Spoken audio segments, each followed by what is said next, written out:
कौन शब्द से कौन होए, जन सोच सोध कहो अर्थ मोए। कौन शब्द से कौन होए, जन सोच सोध कहो अर्थ मोए। 52 हरफ सोज सब वीर, कौन शब्द को कौन चोरे। 52 हरफ सब सोज वीर, कौन शब्द को कौन चोर। तात 5 गुण 3 जान, सत शब्द मूल मुझको हो आण। तत 5 गुण 3 जान, सत शब्द मूल मुझ कहो आण। और रंकार में बड़ो कौन, ओहू सोहू कहो मोए। और रंकार में बड़ो कौन, ओहू सोहू कहो मोए।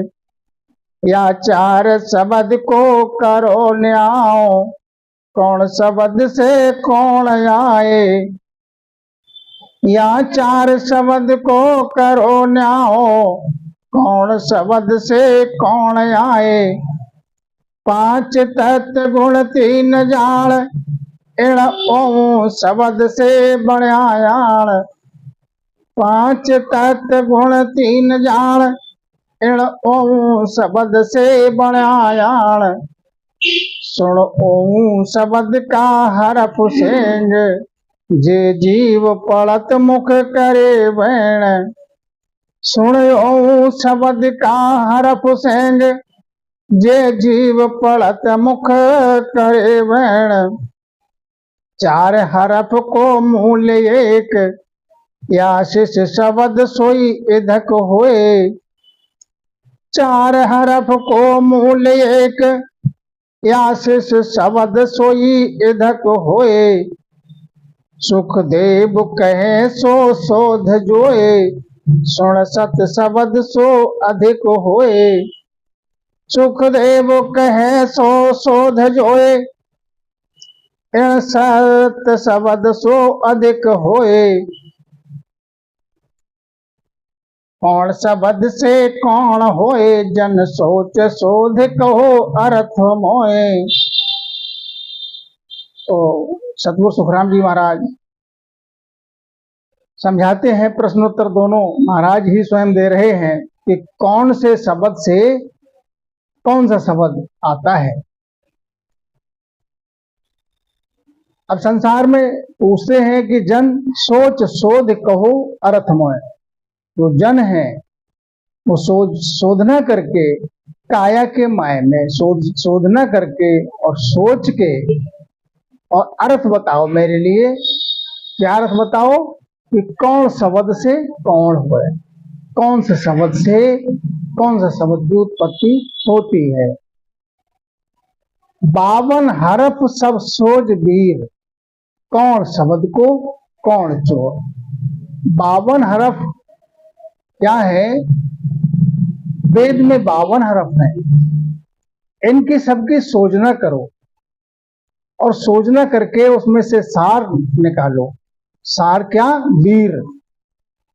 52 हरफ सब सोच वीर। 52 हरफ की सोचना करके उनमें सबसे जो वीर है, माना जो सबसे इधक है, सबसे ज्यादा गुण और पराक्रम वाला जो शब्द है वो कौन है। कौन शब्द को कौन चोर। तत्व 5 गुण 3 जान, सत शब्द मूल मुझ कहो आण। और जो 5 तत्व हैं, इन 5 तत्वों से जो ये पुतला बना है, 3 गुण हैं इसमें, सत्रजतम। और सत शब्द मूल मुझ कहो आण। जो सत शब्द है वो क्या है, सत शब्द किसे कहते हैं, है क्या, ये बताओ, ये समझाओ मुझे। हो रंकार में बड़ो कौन, ओं सों कहो मोर। रंकार में बड़ा कौन है, तो ररंकार में बड़ो कौन, ररंकार में बड़ा कौन है? ओम सू कहो मोड़। और ओम और सू के मोड़ क्या है ये भी बताओ। या चार शब्द को करो न्याओ। जो चार शब्द जो ऊपर बताए हैं तो महाराज सतगुरु सुखराम जी महाराज पूछते हैं कि इसका न्याय करो। संसार के जो जन है वो न्याय करो कि कौन शब्द से कौन आए, कौन से शब्द से कौन सा शब्द आता है, कौन से शब्द से कौन किस शब्द की उत्पत्ति होती है। तो पांच तत्व गुण तीन जान ओम शब्द से बड़ा आड़। अब संत सम्राट सतगुरु सुखराम जी महाराज ही इन प्रश्नों का उत्तर देते हैं। तो जो पांच तत्व हैं, पांच तत्व हैं जिन तत्वों से, और उन पांच तत्वों में तीन गुण हैं। पांच तत्वों से तो ये पुतला बन गया, पांच तत्वों के से ये पुतला बना और फिर इसमें तीन गुण हैं। तो ये काय से बने? ओम शब्द से बने, ओम शब्द से बने ये। ओम क्योंकि सज्जनों जितनी जो भी वाणी बोलते हैं अपन, हम आप सभी वो ओम के द्वारा ही बोलते हैं। ओम के शब्द, ओम के द्वारा ही शब्द बनता है, ओम के द्वारा ही उच्चारण होता है शब्द का। सो सुन ओम शब्द का हरफ सेंग जे जीव पड़त मुख करे बैर। ओम शब्द का हरफ क्या है? ओम शब्द का हरफ है जो जीव के द्वारा बोलते हैं, अपन जिह्वा से जो बोलते हैं, पढ़ते हैं, मुख से, मुख द्वार से वो बाहर आता है, आवाज होती है उसकी। चार हरफ को मूल एक, और जो चार हरफ बताए हैं ऊपर साथ में, उन चार हरफ का मूल क्या है? मूल तो एक ही है। या शिष शब्द सोई इधक हो, और महाराज समझाते हैं वही इधक है। और वो चार हरफ का मूल क्या है और उसमें इधक क्या है, इसका क्या वो समझाते हैं महाराज। सुखदेव कहें सो शोध जोए, सो सत शब्द सो इधक होए। उन चार हरफ का मूल क्या है? उसमें से सबसे, चार हरफ का मूल क्या है, उनमें सबसे इधक क्या है?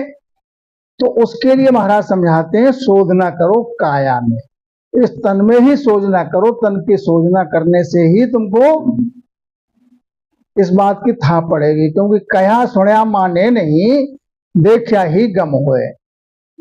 जब सतगुरु शरण में रह के समर्पित भाव से जब भजन सिमरण करोगे तो राम राम रटन करते करते करते करते जब अमाऊ प्रेम होगा, सतगुरु की मेहर होगी, तो सत शब्द प्रकट होगा घट के मायन में। जैसे माचिस की तीली के लिए उसमें रगड़ा देना पड़ता है, रगड़ना पड़ता है तीली के लिए, माचिस के खोल के ऊपर। तो उसमें से एक तीली है, एक माचिस का खोल है, उसमें रगड़ लगाने से तीसरी चीज प्रकट हो जाती है सज्जनों, जिसे ज्योति कहते हैं, जिसे अग्नि की लौ कहते हैं। इसी प्रकार से राम राम की रटन करते करते करते करते समर्पित भाव से जब साधक और शिष्य जो है वो रटन करता है, अमाऊ प्रेम प्रकट होता है घट में। तो रटन करते करते सज्जनों राम राम के द्वारा फिर सत शब्द प्रकट होता है, जिसको नेह अक्षर कहते हैं, जिसको सत शब्द कहते हैं। सत सत कहो तिको सतो है, नेह अक्षर सो होई। महाराज समझाते हैं जो सत शब्द है वही नेहंचर है, और जब घट में प्रकट हो जाता है सज्जनों तो वो फिर सीधे आनंद लोक को ही लेकर जाता है। बीच में उस हंस का कोई धनी नहीं बनता, बीच में कोई अटकता नहीं है, तो परमधाम ही पहुंचता है सज्जनों। फिर आवागमन से वो हंस रहित हो जाता है, 84 में फिर उसके लिए नहीं आना पड़ता है। तो ये इधर क्या है? चार हरफ का जो मूल क्या है? सत शब्द है। और सत शब्द घट में प्रकट होगा कैसे? समर्पित भाव से जब भजन सिमरण करेगा तो सतगुरु के मेहर होगी, जब वो घट में प्रकट होगा सज्जनों, जब शिष्य का कार्य सरेगा। बोलो राम जी राम महाराज।